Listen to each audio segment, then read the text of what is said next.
Assalamualaikum warahmatullahi wabarakatuh. Selamat pagi Bapak Ibu Asesor dalam sertifikasi dosen gelombang 1 Kemendikti Saintek tahun 2025. Perkenalkan, saya Adrian Setiadi, salah satu dosen pada program studi manajemen Sekolah Tinggi Ilmu Ekonomi Yasangana.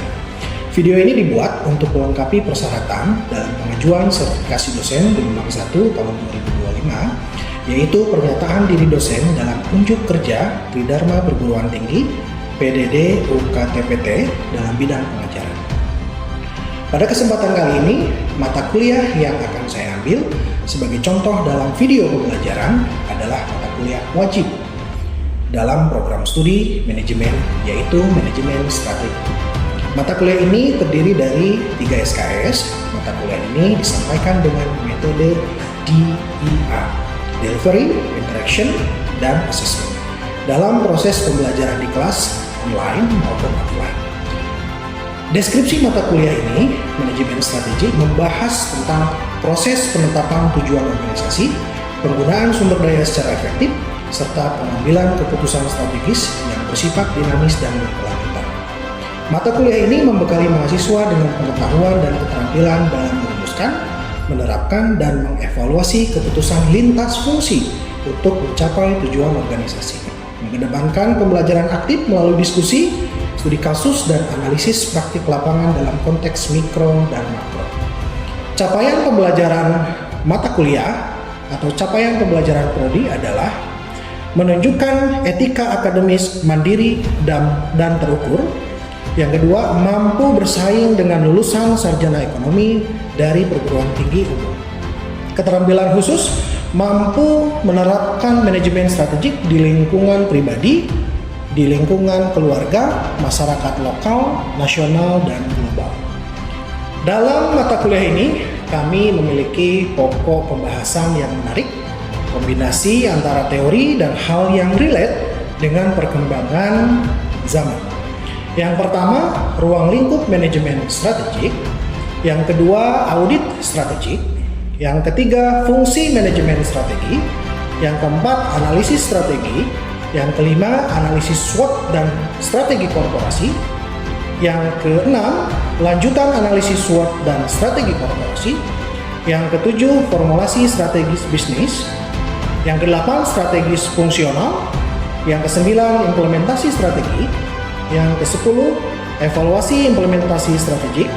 Kemudian isu strategik perusahaan multinasional, kemudian isu strategik UMKM, yang ke-13 isu strategik perusahaan nirlaba, yang ke-14 studi kasus manajemen strategi.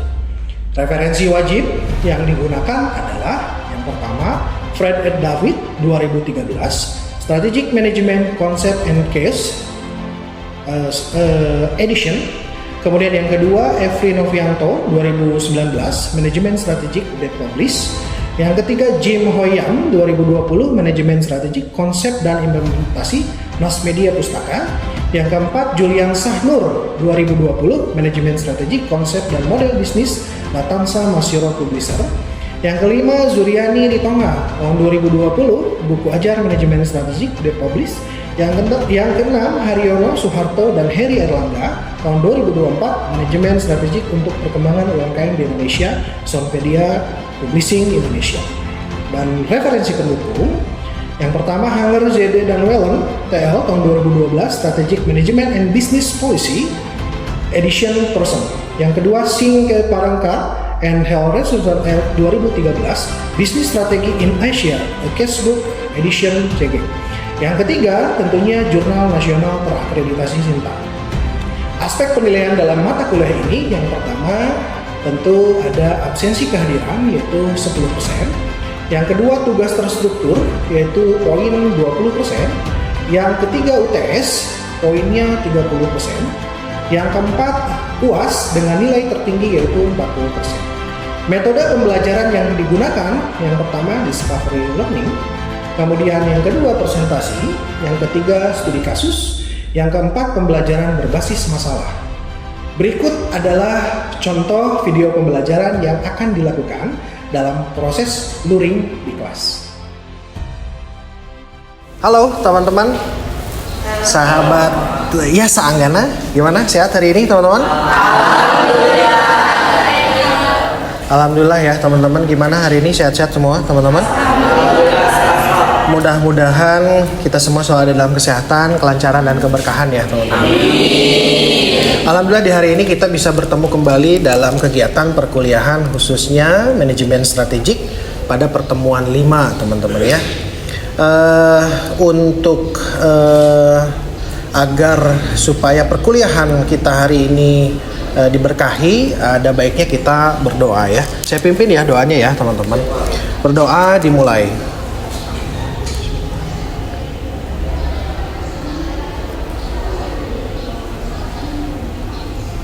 Baik teman-teman. Oke, aduh ini kita pertemuan keberapa berarti hari ini teman-teman? 5. Pertemuan 5 ya, pertemuan 5 di manajemen strategik teman-teman ya. Nggak kerasa nih sudah pertemuan 5 lagi ya teman-teman ya. Baik, yang penting kita semua sehat ya teman-teman ya. Oke, di pertemuan 4 sebelum saya masuk ke pertemuan 5, materi pertemuan 5, ini pertemuan 4 ada yang masih ingat nggak kita ngebahas apa ya teman-teman?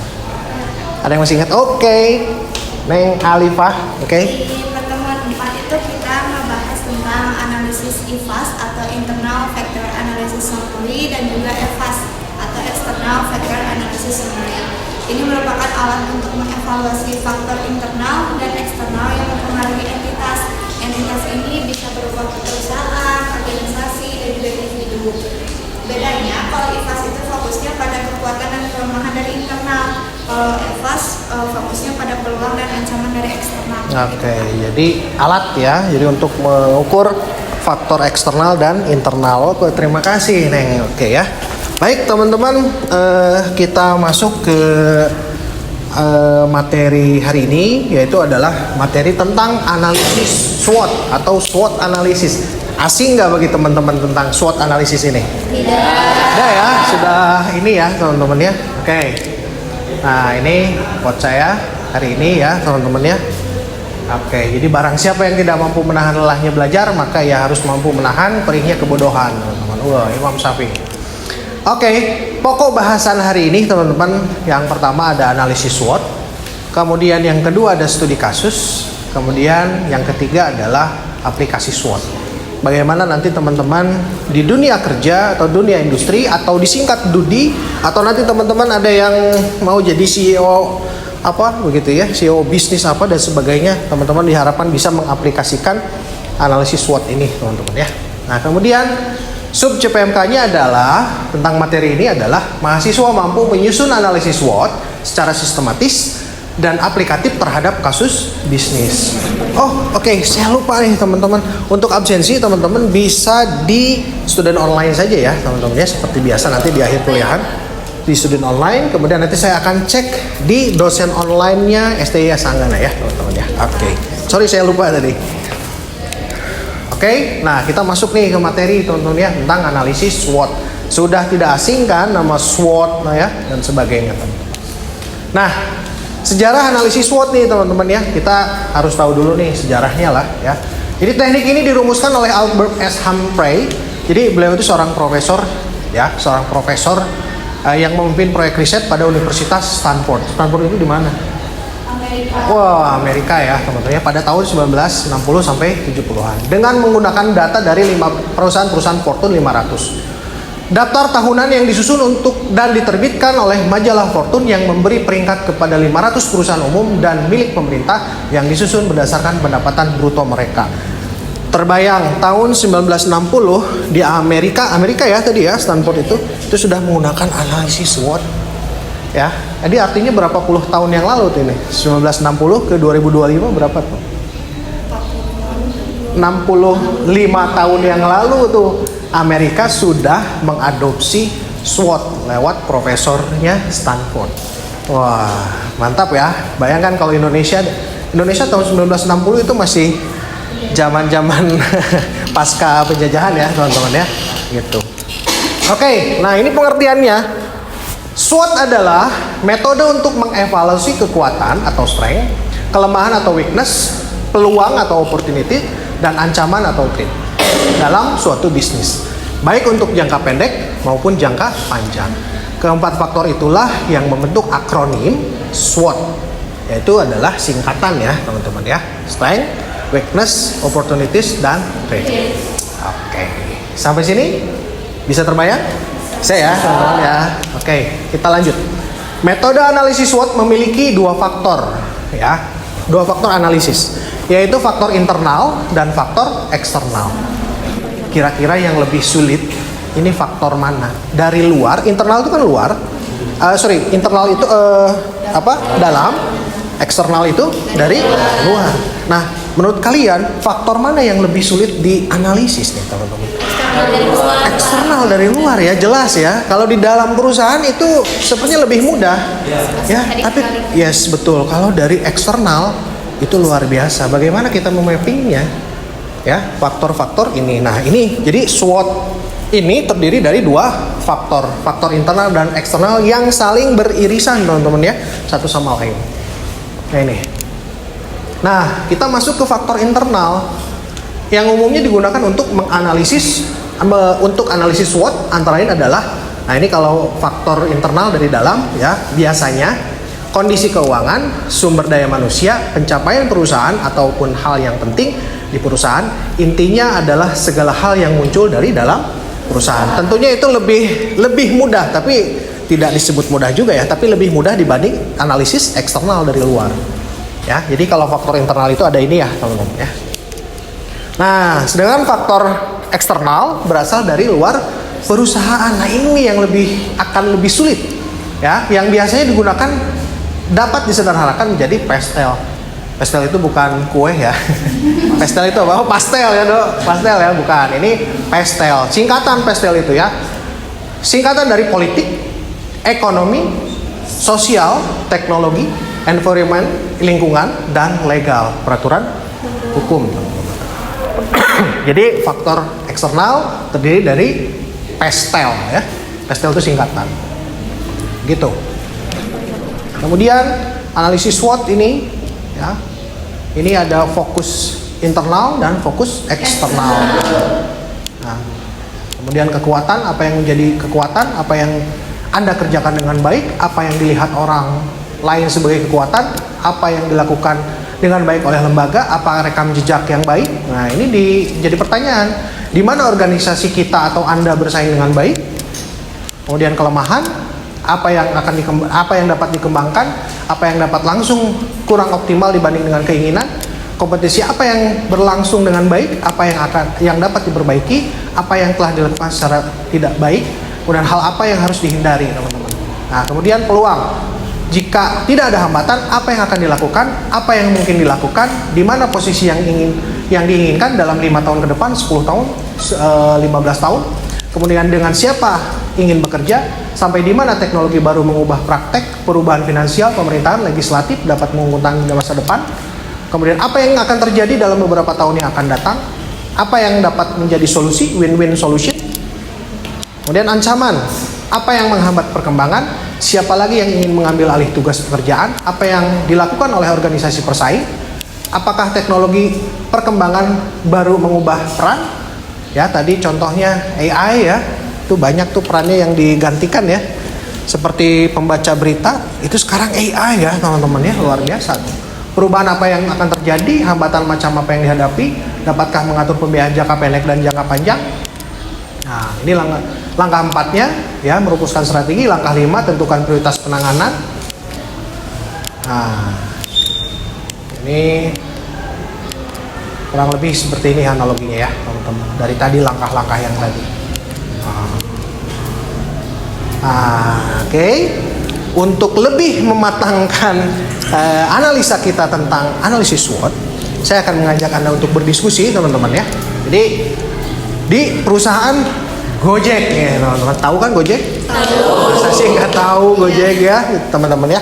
Nah, tapi sebelum kita analisis Gojek ini, tentunya kita akan membagi kelompok kita dalam berdiskusi ya. Kita tentukan 4 kelompok saja. Ya, 4 kelompok saja ya. Oke. Supaya analisanya lebih tajam teman-teman ya. Jadi saya sediakan waktu 30 menit untuk teman-teman berdiskusi mengenai ini nih, perusahaan Gojek. Dari sudut pandang tentunya materi kali ini adalah SWOT analisis teman-teman. Nah, ini analisis SWOT pada Gojek. Strength, kekuatan, weakness, kelemahan, opportunity, peluang, threat, dan ancaman. Oke, siapa kelompok mana yang akan membahas atau menganalisis strength, kekuatan pada perusahaan Gojek? Oke, Neng Salwa. Kemudian kelompok 2, weakness siapa? Sorry, kelompok 2 ya, oke. Kemudian opportunity, siapa yang akan? Oke, Rido ya, kelompok Rido ya. Kemudian threat, ancaman Gojek, siapa yang akan? Oke, kelompok Andri ya. Oke, saya akan memberikan teman-teman waktu 30 menit. Dari sekarang nanti teman-teman analisa dan kita akan berdiskusi ya. Oke, teman-teman, sudah sekitar 30 menit ya. Jadi kita membahas tentang perusahaan Gojek ya, dari analisis SWOT-nya pada Gojek. Strength, weakness, opportunity, threat. Kita sudah dibagi dalam 4 kelompok. Oke, kelompok mana dulu nih yang akan memberikan hasil analisisnya tentang analisis ini pada Gojek ini? Strength mana? Ada yang mau mulai? Oke, Neng Salwa Kenanga. Silakan, Neng. Mungkin dari hasil diskusi kelompok 1 menganalisis perusahaan Gojek dari sisi strength atau kekuatan. Yang pertama itu Gojek itu kan perusahaan ojek online pertama di Indonesia yang berbasis online gitu.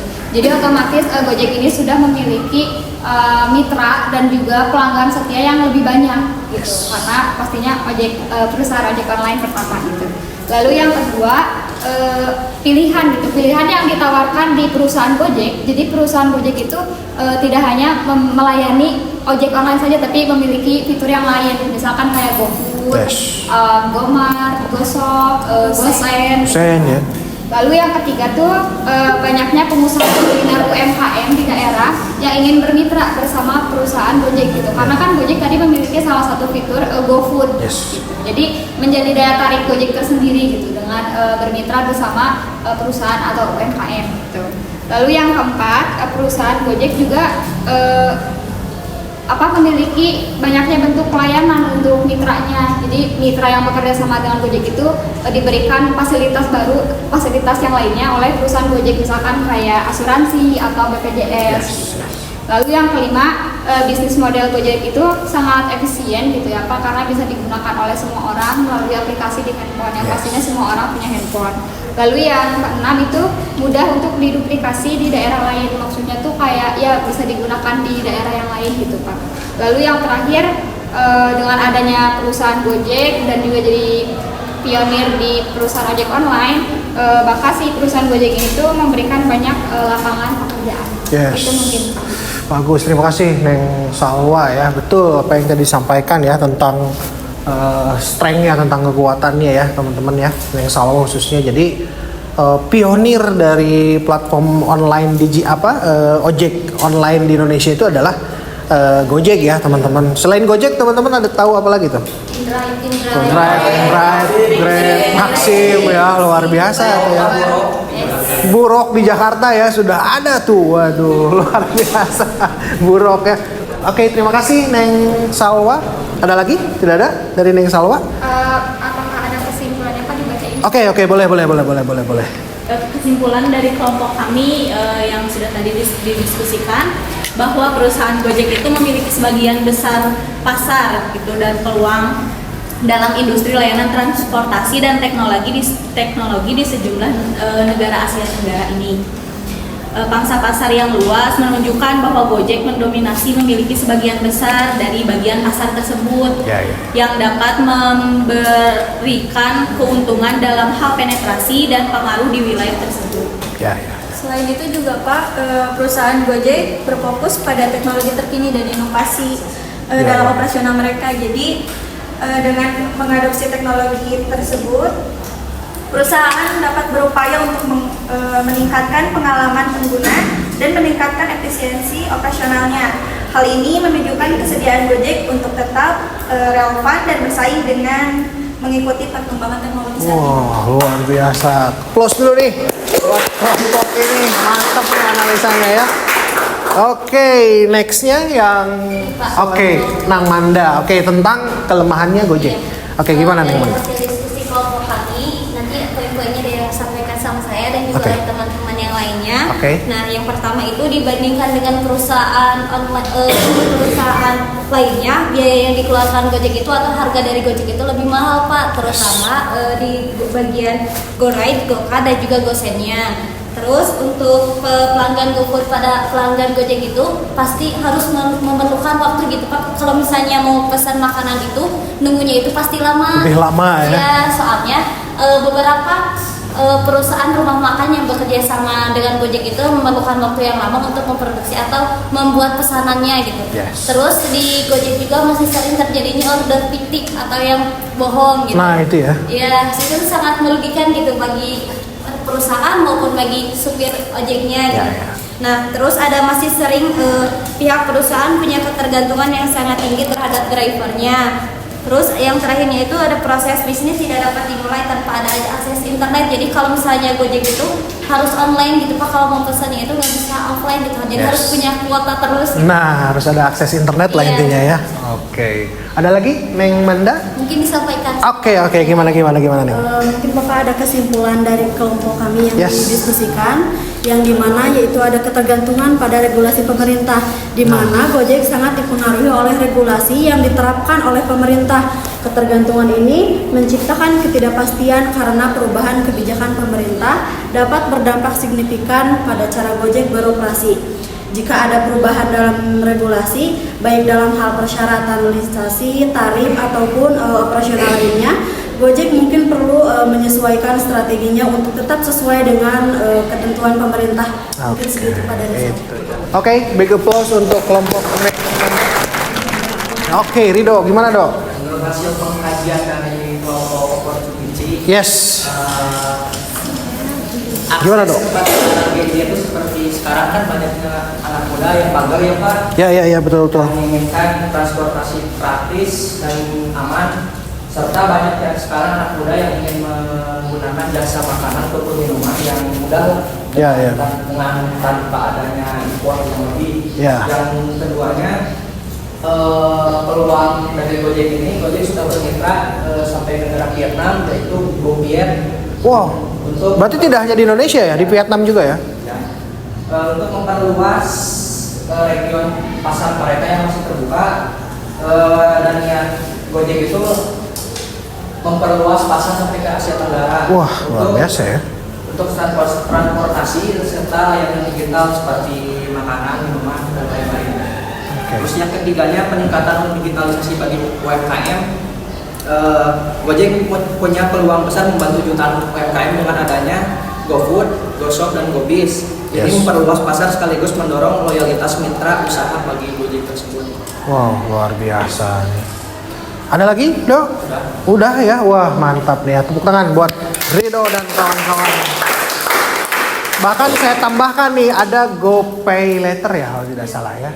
Jadi kalau kita lagi akhir bulan nih, belum ada kiriman nih mahasiswa khususnya ya, dari orang tua itu bisa GoPay Later. Jadi jangan ya. Jadi kita naik Gojek tapi nanti dibayarnya setelah kita punya uang. Wah, luar biasa nih ya. Bagus sekali ini, bagus sekali. Kemudian oke, kelompok Andri, gimana Andri? Setelah kelompok kami menganalisis lebih dalam mengenai ancaman untuk Gojek, kami memfokuskan pada 3 poin utama. Nah, yang pertama ini ancaman timbul dari peraturan pemerintah mengenai peraturan dengan tarif online. Tentu ancaman ini tidak terdampak dari kita sebagai konsumen, tapi berdampak pada mitra-mitra Gojek, terutama pada driver dan GoFood. Nah, di mana bahkan saya juga pernah dalam keadaan menganalisis dan menanyakan kepada driver langsung, mereka merasa keberatan untuk sekarang karena yang awalnya mereka dapat Gojek dengan tarif 20%, sekarang mengalami kenaikan menjadi 40%. Tentu itu juga akan sangat berdampak bagi mereka, terutama pada penghasilan mereka. Kemudian ada ancaman dari pesaing penyedia online lainnya. Nah, pesaing ini ada ancaman ketika adanya perang tarif, Pak. Nah, perang tarif ini tentu akan mengakibatkan antara penyedia 1 dan penyedia 2 akan berbenturan dalam harga gitu. Tentu akan adanya jomblang dalam konsumen gitu, pilihan konsumen. Kemudian adanya ancaman dari pihak transportasi konvensional seperti taksi atau Opang, ojek pangkalan ya, iya, gitu ya. ojek pangkalan. Nah, bahkan sebelum-sebelumnya ada isu Pak, adanya penyerangan kepada driver ojek online oleh ojek pangkalan karena mereka itu merasa tersaingi Pak. Ya. Nah, dengan begitu mereka tidak terima karena pendapatan yang sebelumnya tinggi menjadi menurun karena adanya ojek online ini.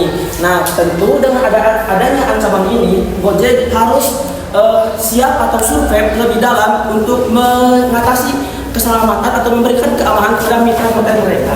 Kemudian untuk kesimpulan oleh teman saya Pak. Oke, gimana? Jadi Pak, dari materi tersebut kelompok kami menyimpulkan bahwa persaingan dengan perusahaan sejenis dapat menjadi ancaman bagi Gojek saat industri diwarnai oleh pesaing yang kuat atau munculnya permainan baru dengan inovasi yang lebih baik.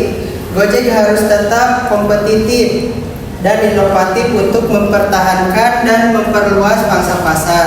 Persaingan yang sengit dapat mendorong Gojek untuk terus meningkatkan layanan, menawarkan nilai tambah dan menjaga keunggulan kompetitifnya. Luar biasa setelah kita berdiskusi ini, kemampuan teman-teman untuk menganalisis khususnya di SWOT analisis ini sudah luar biasa ya teman-teman ya. Mantap sekali. Ada yang ingin menyampaikan kesimpulan akhir teman-teman dari Neng Mayang nih. Oke, gimana Neng kesimpulan akhir dari SWOT ini? Bagaimana? Jadi dalam menghadapi dinamika industri yang terus berubah, Gojek harus merumuskan strategi yang tepat untuk mengoptimalkan kekuatan dan mengatasi kelemahan yang dimilikinya. Diversifikasi layanan menjadi kunci untuk mengatasi ketergantungan pada regulasi pemerintah. Dengan memperluas portofolio ke layanan finansial atau kesehatan. Selain itu, inovasi terus-menerus dan kemitraan strategis dapat membantu Gojek menjawab tantangan persaingan yang semakin ketat dan perubahan regulasi yang dapat berdampak signifikan. Tidak kalah penting, peningkatan tanggung jawab sosial perusahaan dapat menjadi langkah positif dalam merespon perubahan kebijakan pemerintah dan menjaga citra perusahaan di mata publik.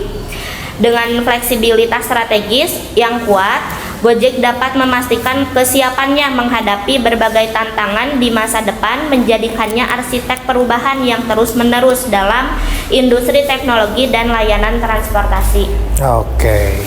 Itu kesimpulan akhirnya nih ya, sangat tajam sekali nih analisa teman-teman ya. Nah, jadi nanti teman-teman ketika sudah keluar atau lulus dari program sarjana manajemen ini tentu akan bisa membekali teman-teman dalam sebut saja nanti teman-teman ingin menjadi CEO apa nih, Pak saya mau ingin jadi CEO Gosrek misalkan ya, Gojek gitu ya, ininya Gosrek, wah boleh, luar biasa. Nah, tentunya teman-teman punya bekal tentang analisis SWOT ini teman-teman, nanti bisa diaplikasikan di dalam perusahaan. Kalau teman-teman mau di dunia usaha, dunia industri, boleh silahkan teman-teman, sesuai dengan passionnya kalian masing-masing gitu ya teman-teman. Tidak ada yang ditanyakan? Tidak ya, cukup ya teman-teman ya. Oke, untuk agar lebih pertemuan ini membawa keberkahan, silahkan pimpin doa oleh teman-teman. Siapa yang akan memimpin? Boleh? Baik, sebelum kami akhiri mata kuliah pada siang hari ini, alangkah baik kita berdoa supaya diberi kelancaran perjalanan. Berdoa mulai.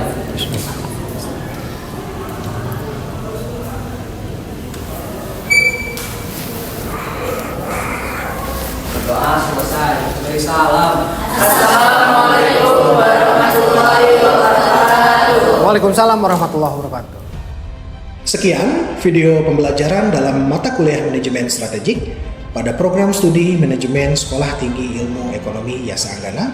Semoga menjadi bahan pertimbangan baik dalam proses pengajuan sertifikasi dosen gelombang 1 tahun 2025. Terima kasih.